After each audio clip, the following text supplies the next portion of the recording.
Second term day 27। अब हम लोगों का नेक्स्ट यूनिट स्टार्ट हुआ है, यूनिट नंबर 12। यूनिट नंबर 12 में आपको टाइम के बारे में बताया गया है, सुबह, आफ्टरनून, इवनिंग, या आपको जिस तरह का भी टाइम देखना बताया जाएगा। टाइम की कितनी किस्म होती हैं उन सब के बारे में पढ़ेंगे। सबसे पहले हम लोग इवनिंग और मॉर्निंग और आफ्टरनून के बारे में पढ़ेंगे। ए स्टेटमेंट देखें, I get up early in the dash and go to school. मैं सुबह जल्दी उठता हूँ और स्कूल जाता हूँ। हम लोग स्कूल कब जाते हैं, आफ्टरनून या मॉर्निंग? तो हम लोग स्कूल मॉर्निंग जाते हैं। तो आपने लिखना है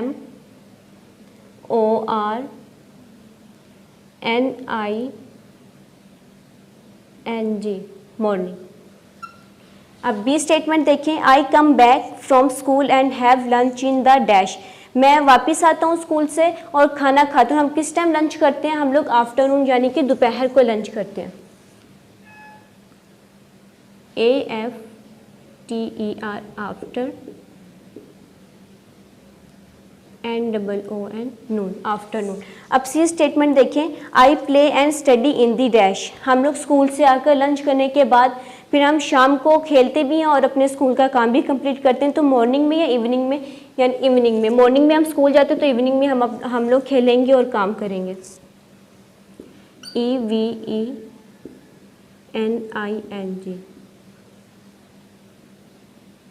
इवनिंग। अब डी देखें, I go to sleep at dash. मैं सो जाता हूँ। हम लोग कब सोते हैं, एट नाइट या in the morning? At night. तो हम लोग रात को सोते हैं। ATNIG,